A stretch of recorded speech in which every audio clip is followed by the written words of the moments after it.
Besides the Oscar nomination, he's also nominated for SAG Award for this performance, Critics' Choice Award, and the Film Independent Spirit Award. Please give a warm welcome to Academy Award nominee, Jeffrey Wright.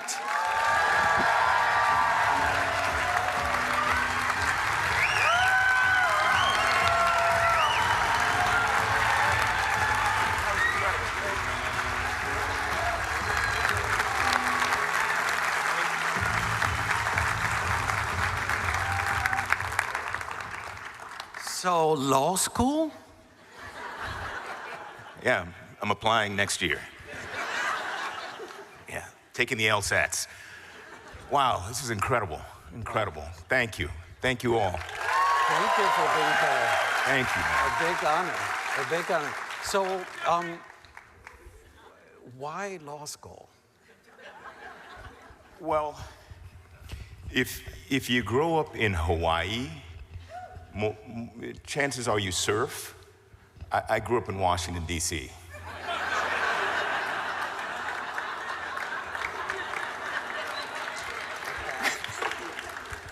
But when, you know... My mother was a lawyer, yeah. That, that helps. Kind of.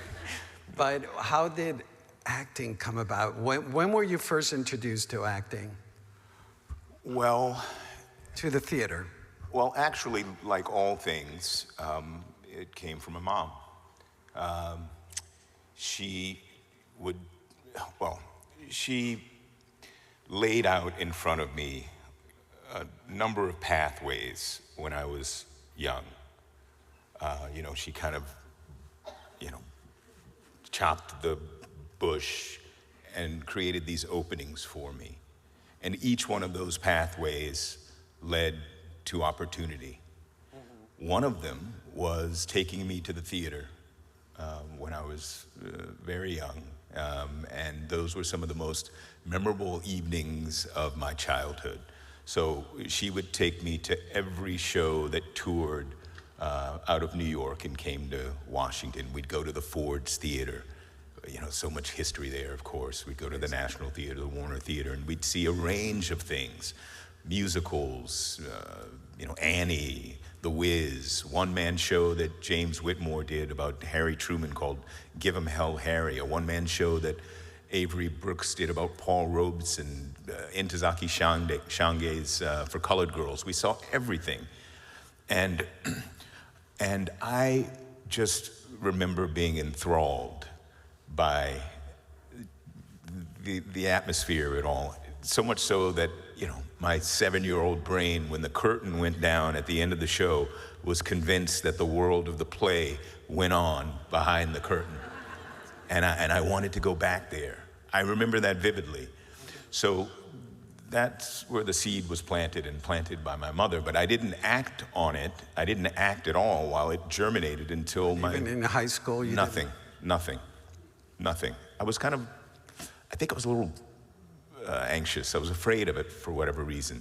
In fact, I started acting my junior year of college, but the actor when I was in school, who I knew from the time I was 9 years old until we graduated together, he would do all the plays. He would do the Mother Courage and Eugene O'Neill and all of this stuff. He's now a senator from Colorado. Michael Bennett, my very good friend. He was a wonderful actor. He's a better senator. He's one of the good ones. And how does it feel about the fact that you're Oscar-nominated actor and now he's a senator, the fact that you guys swap careers? Well, yeah, politics and theater, there's a lot of overlap there. Politics and showbiz, particularly right now. But he actually called me the afternoon of the announcements, and we had a good talk. Yeah, good friend.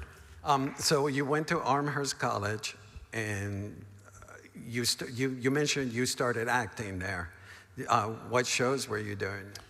Well, the first show that I did was a collection of monologues taken from a book called Bloods, written by Wallace Terry. It was the story of a bunch of Black Vietnam veterans retelling their experiences during the war. And It was a student who had cobbled this evening together, or series of evenings, and that was it. And God, I was so annoying. I was backstage, nobody could talk to me. You know, I was in the corner, you know, kind of getting ready. I was so wound up. But that was the first thing that I did. And, you know, people ask all the time, what was your first big break? What was, you know, your first big break is when you get on stage or, you know, in front of the camera for the first time and nobody throws things at you. Nobody throws rocks or tomatoes, but instead they kind of lean in, and people were moved by that evening, and said, wow, there's something there. Yeah, that was it. It was in a black box theater at school behind the snack bar. And, but it was a pretty memorable night. And then I did a play at Hampshire College, which is in the area, a Lanford Wilson play called Serenading Louie, about these kind of two couples going through something of a midlife crisis. There's no reason in the world for college kids to be doing that play. We had no idea, but it was me and Liev Schreiber and two other actors, and that's how Liev and I met. And then you went to NYU grad, and you were only there for 2 months or so? I'm a quick study. Yeah. Why did you quit after 2 months? Well, it was a combination of things. When I went back to Washington, I got ultimately the role in a play called Les Blancs, by Lorraine Hansberry. Lorraine Hansberry is a play that she didn't quite finish before she unfortunately passed of cancer. But the role had been written for a man named Hal Scott, who was directing the play, the role that I was playing.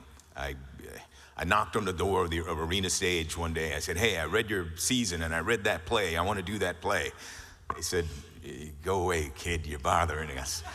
But ultimately, I got an audition because I ended up doing like the third liveried guy from the left side of the stage at the Folger Shakespeare Theater.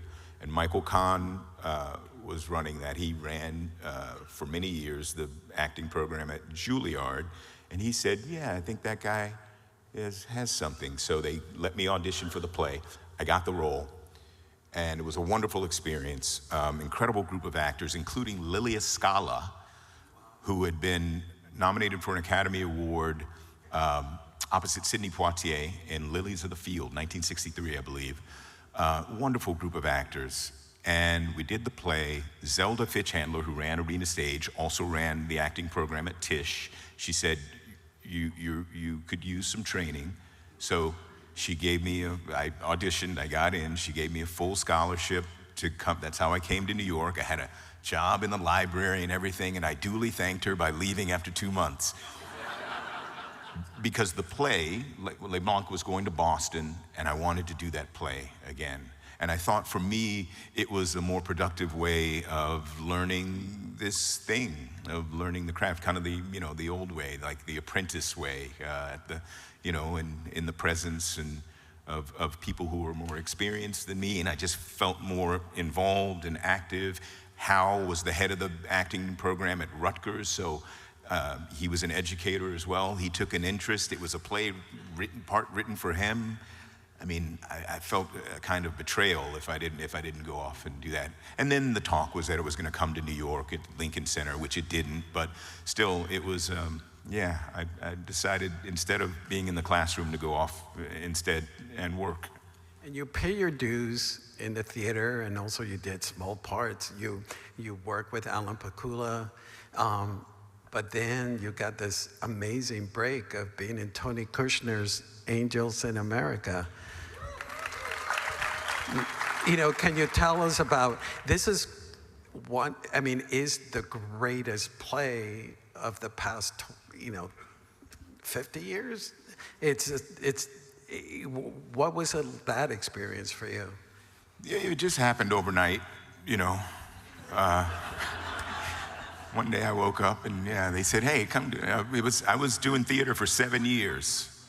From the time I left NYU, I would do a couple films here and there, a couple of roles there, work with Alan Pakula, worked on some independent films, did a mini-series, did a little bit here and there, but I was really just working in the theater in New John York. Houseman's repertory company? That's right, with the acting company. We hit 60 cities in 6 months. Oh, the circus was so great. I was playing Puck in Midsummer Night's Dream, had a ball until I tore my ACL, but that's another story. Did Puck with a cane for a while. You know, just like thought we should rethink the character. Yeah, so I was trying to figure out, because I had started acting so late, how to do it. And after 7 years of working largely in the theater, I got that role. George Wolfe cast me in that role. And it was everything. It was. Did you understand when you were in it that not just what an amazing play it was, written was, but also the political aspect of it, its importance? Well, that's where my political science degree came in handy. It spoiled me in some ways because it was a perfect marriage of my interests, storytelling and politics. And it was so beautiful, so lyrical. It was just a masterful piece of writing. When I say it was a perfect experience, there were times when I was doing that play, whether on stage or backstage or wherever, and I remember acknowledging to myself, saying to myself, I am where I am to be right now. There's no other place in the world that I should be right now. And that was an incredible gift. It's one that we should all experience. Where along the line, I mean, I saw you on stage and you immerse yourself not just emotionally, but incredible physical as Belize and the other characters. Where did you learn that technique of totally losing yourself in the role? Well, I guess in my life, my early life, I had the good fortune of experiencing many different types of rooms. I lived in one part of Washington, D.C. I went to school in another part of Washington, D.C. I would visit my grandparents down in Southern Virginia. So I kind of had this range of places that I called home. And I had to understand that each had its own characteristics. Each had its own language or dialect. There was